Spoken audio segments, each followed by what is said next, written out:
किसी गांव में शंभू दयाल नाम का एक प्रसिद्ध ब्राह्मण रहता था।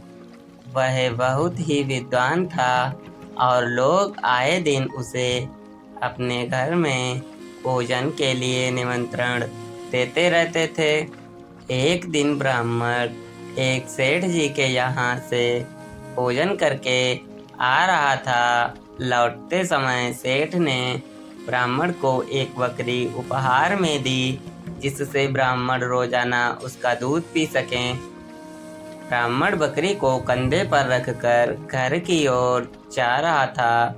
रास्ते में 3 ठगों ने ब्राह्मण और उसकी बकरी को देख लिया और ब्राह्मण को लूटने का षड्यंत्र रचने लगे। वे ठग थोड़ी थोड़ी दूरी पर जाकर खड़े हो गए। जैसे ही ब्राह्मण पहले ठग के पास से गुजरा तो ठग जोर जोर से हंसने लगा। ब्राह्मण ने इसका कारण पूछा तो ठग ने कहा, महाराज, मैं पहली बार देख रहा हूँ कि एक ब्राह्मण देवता अपने कंधे के ऊपर एक गधे को लेकर जा रहे हैं। ब्राह्मण को उसकी बात सुनकर बहुत ही गुस्सा आया और ठग को भला बुरा कहते हुए आगे की ओर बढ़ गया। थोड़ी ही दूरी पर ब्राह्मण को दूसरा ठग मिला।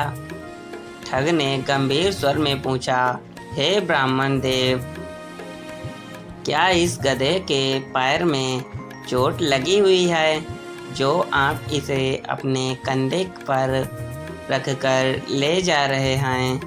ब्राह्मण उसकी बात सुनकर सोच में पड़ गया और ठग से कहा, तुम्हें दिखाई नहीं देता है क्या कि यह बकरी है, गधा नहीं?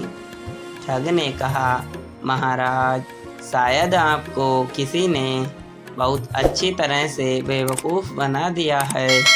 बकरी की जगह गधा देकर ब्राह्मण ने उसकी बात सुनी और सोचता हुआ आगे बढ़ गया।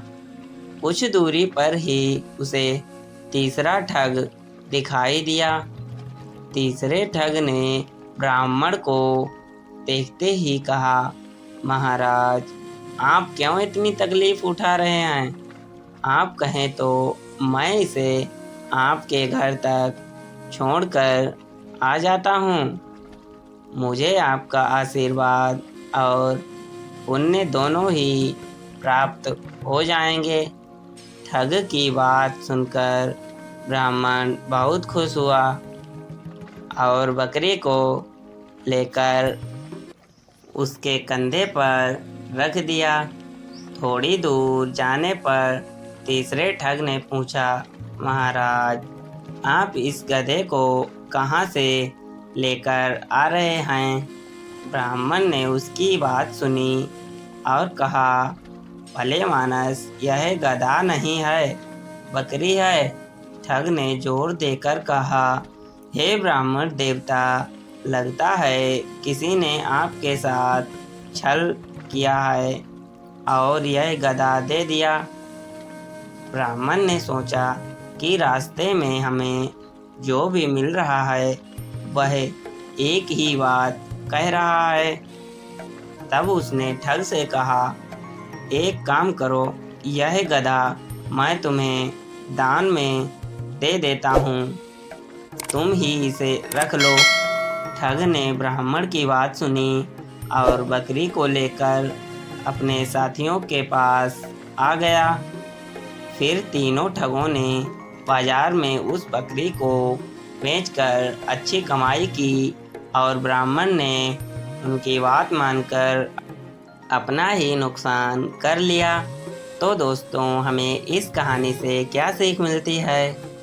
तो दोस्तों, हमें इस कहानी से यह सीख मिलती है, किसी भी झूठ को अगर कई बार बोला जाए तो वह सच लगने लगता है। इसलिए हमेशा अपने दिमाग का उपयोग करें और सोच विचार कर ही किसी पर विश्वास करें।